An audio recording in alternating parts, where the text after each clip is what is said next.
100 years later, the Negro is still languishing in the corners of American society and finds himself in exile in his own land. Now, have you ever wondered what that passage meant from Martin Luther King's I Have a Dream speech? I did, and what I found was one of the biggest secrets that's not really a secret at all, except to many African Americans, is they are not descended from Africans. I know, I was shocked too, so much so that I asked Africans, and they agreed African Americans weren't Africans. If you don't believe me, Google Arnaldus Montanus America and see the people he saw in 1671. Read books like The Black American Handbook for Survival through the 21st Century by Radine Amin-Ra, What Every African American Should Know by Carrie Davis, and Africans and Native Americans by Jack Forbes. I just can't believe schools aren't teaching this stuff. What a travesty.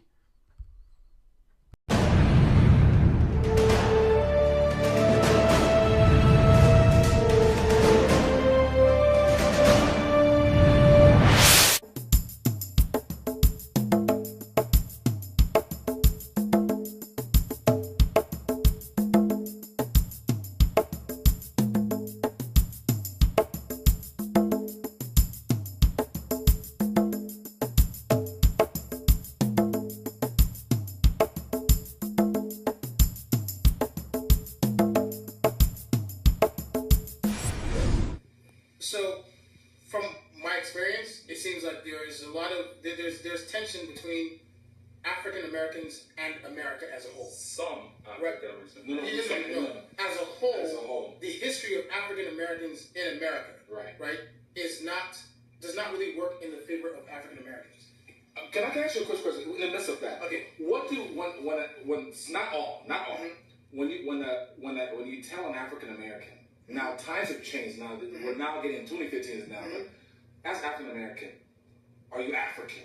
Oh hell, no, I ain't African. They're not wrong though. They're not wrong though. They're not wrong though. They're not wrong. They're not wrong. They're not wrong. No, are they right? But it's just the reaction. Okay.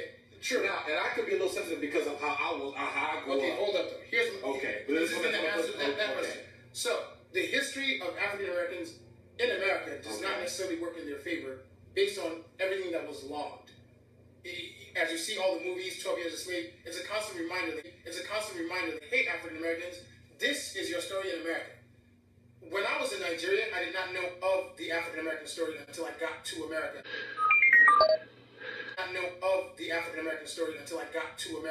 And found out. That's true. Right? I did not know anything about slavery. All I knew was we were all given kings' names. Right? I did not know anything about slavery.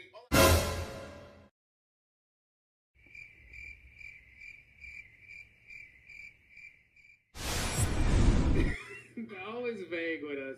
I asked this African dude one time. I was like, why don't y'all? Because Africans don't like African Americans. I don't know if you know this. Yeah, they don't. You know you don't. He's always looking at me like, no, you're okay. They don't like us, yo. They don't like us. They be judging us. They be looking at us like, look at you, motherfucker. African American. My ass. You are not African. You're black American. I'm from Kenya. You got the same phone. What are you talking You're from Kenya. You have got the trust in my... You're in America now. What are you talking about? Why you not in Africa? Why you not in I Africa? have to look down on you because you're African. You're not making no sense. You're crazy. You're black American. You're trash. I should do this. This is why we're African people go African. The man in Kenya told me on the phone. Don't even associate the black American. This is why we're African people go African. The man in Kenya told me on the phone. Don't even associate the black American. They have no self-esteem. No self-esteem.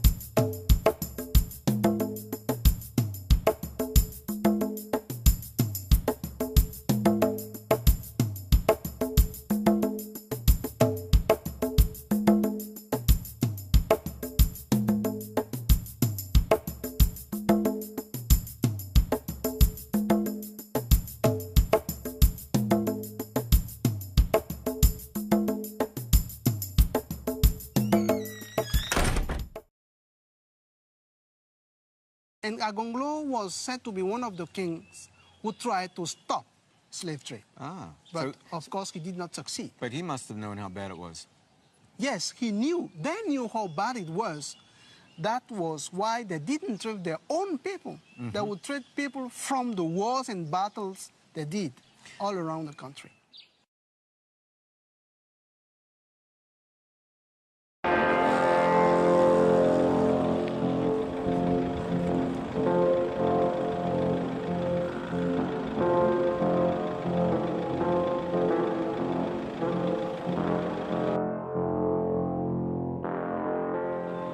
Okay, it's a hot day today, and we're about to go over this road, and what they're saying, this is the road of where the slaves went, the road of no return. So, Nini, just tell us some things about where we're about to go. Okay, we go to the ocean where they put the slaves in the ships, but the slaves came from the interior. They were bought from the chiefs, from the kings in the interior, and the king got in return cannons and weapons.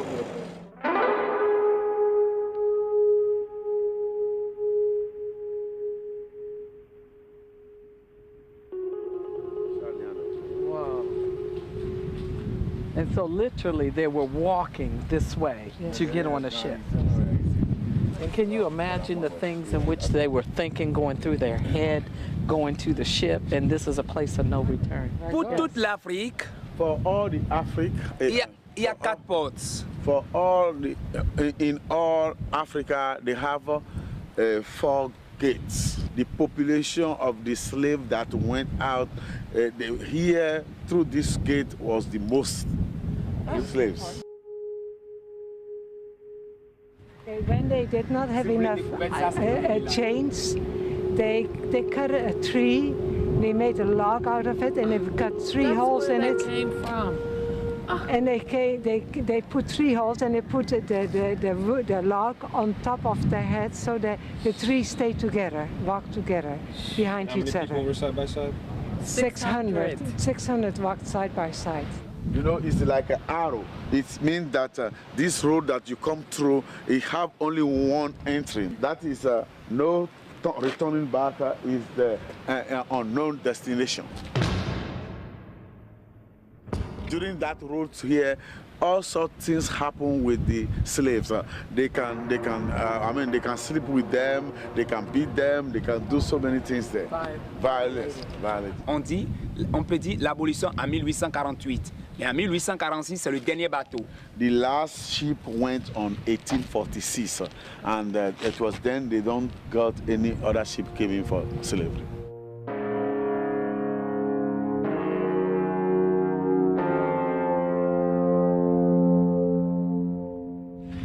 Ici, sur les 4 poteaux, il y a hommes et femmes qui sont en genoux. In all this, you see men and women, men and women, you know, in the forts. They put a tattooage, they burn it in the back here. The name of the master. When they do that, they cry, so they go now and buy some iron to close their mouths. Close their mouths. Yeah, that's why their mouths is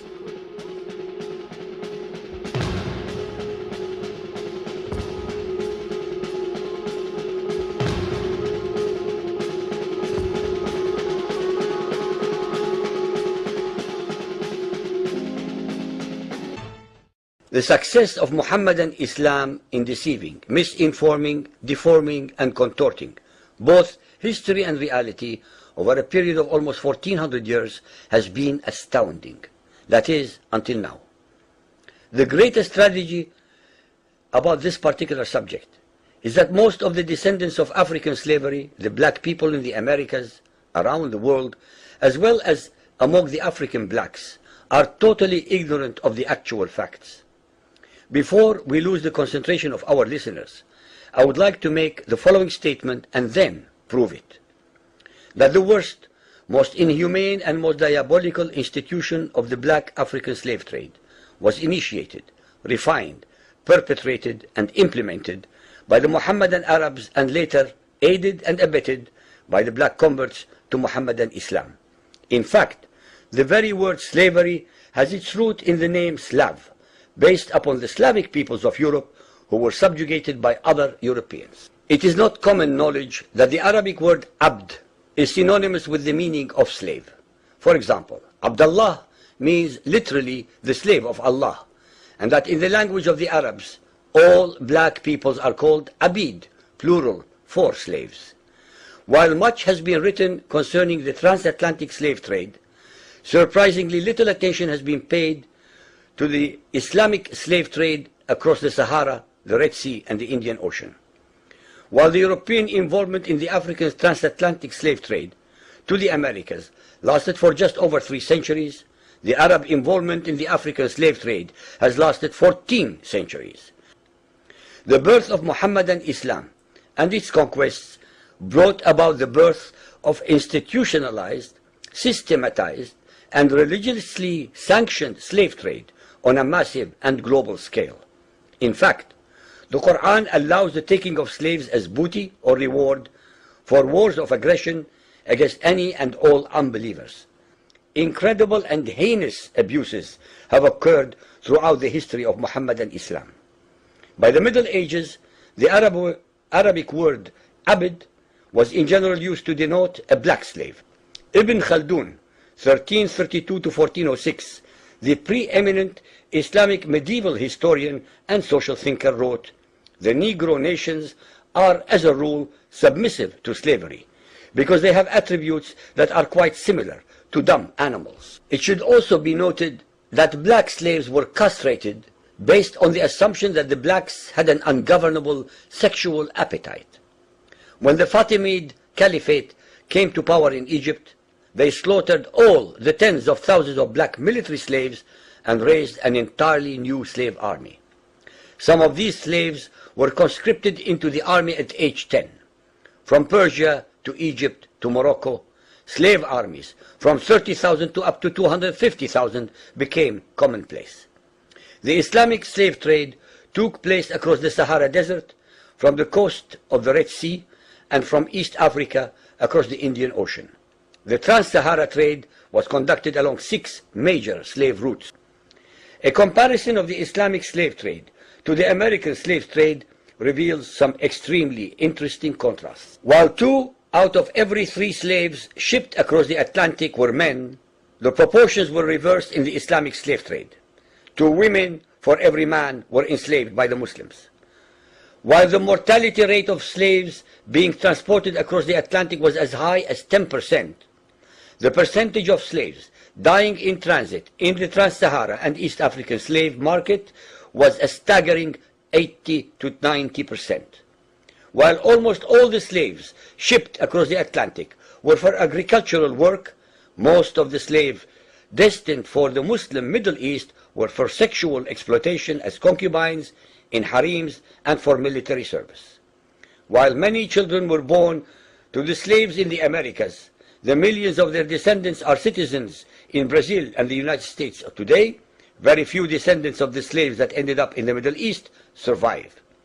While most slaves who went to the Americas could marry and have families, most of the male slaves destined for the Middle East were castrated, and most of the children born to the women were killed at birth. It is estimated that possibly as many as 11 million Africans were transported across the Atlantic, 95% of which went to South and Central America, mainly to Portuguese, Spanish, and French possessions. Only 5% of the slaves ended up in what we call the United States today. However, a minimum of 28 million Africans were enslaved in the Muslim Middle East.